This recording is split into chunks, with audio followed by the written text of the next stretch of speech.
नमस्कार। आज हम एक ऐसी टेक्नोलॉजी के बारे में बात करने वाले हैं जो मशीनों को हमारी दुनिया देखने और समझने की ताकत देती है।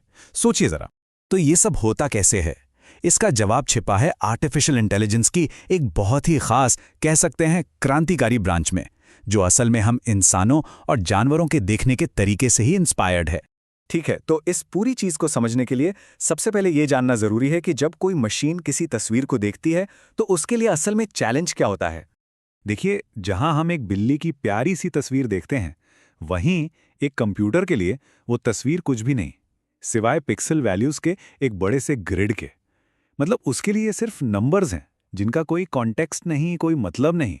तो सवाल ये उठता है कि हम एक मशीन को इन बेमतलब के नंबर्स के जाल में से पैटर्न खोजना सिखाते कैसे हैं? आखिर वो बिल्ली को पहचानती कैसे है? और यहीं पर एंट्री होती है कन्वोल्यूशनल न्यूरल नेटवर्क की, जिसे हम शॉर्ट में CNNs भी कहते हैं। ये एक खास तरह का डीप लर्निंग आर्किटेक्चर है, जिसे बनाए ही इसलिए गया है ताकि वो तस्वीरों जैसे डेटा को समझ सके, सीधे पिक्सल से ही जरूरी चीजें सीख सके। अब ये काम कैसे करता है, वो बहुत मजेदार है। एक CNN ना कई लेयर्स में काम करता है। सबसे पहले आती है कॉन्वोल्यूशनल लेयर, जो तस्वीर में से किनारों, कोनों और टेक्सचर जैसी छोटी छोटी बेसिक चीजें ढूंढती है। फिर एक्टिवेशन फंक्शन आता है, जो नेटवर्क को और कॉम्प्लेक्स पैटर्न सीखने में मदद करता है।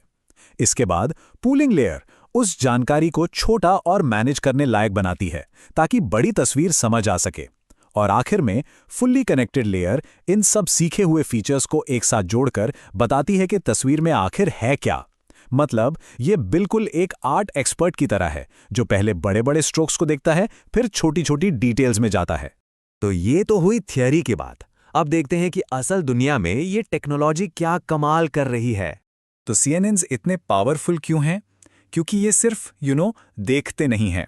ये असल में सीखते हैं कि किसी तस्वीर में देखने लायक जरूरी क्या है, और ये काम ये खुद ब खुद करते हैं, बिना किसी मैनुअल प्रोग्रामिंग के। इसी वजह से इनकी एक्यूरेसी कमाल की होती है। और ये टेक्नोलॉजी सिर्फ किसी लैब में बंद नहीं है, ये हमारी रोजमर्रा की जिंदगी में आ चुकी है। हेल्थ केयर से लेकर गाड़ियों तक और सिक्योरिटी से लेकर रिटेल तक, ये हमारी इकोनॉमी के बड़े बड़े सेक्टर्स में इनोवेशन ला रही है। जैसे हेल्थ केयर को ही ले लीजिए। एक्सरे और MRI जैसे मेडिकल स्कैन को एनालाइज करके CNNs बीमारियों का पता लगाने में डॉक्टर्स की मदद कर रहे हैं, और वो भी बहुत शुरुआती स्टेज में। या फिर सोचिए सेल्फ ड्राइविंग कारों के बारे में।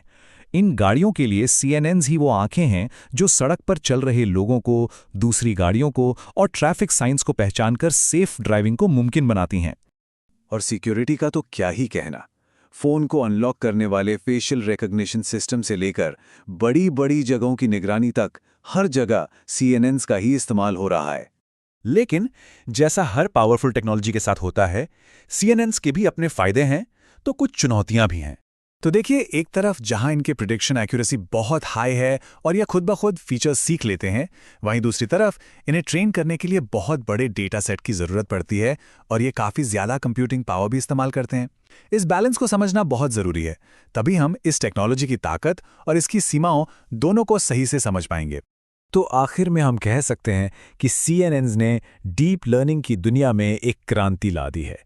इन्होंने मशीनों और विजुअल वर्ल्ड यानी हमारी दुनिया के बीच के रिश्ते को हमेशा के लिए बदल कर रख दिया है। और ये हमें एक बहुत बड़े सवाल के साथ छोड़ जाता है।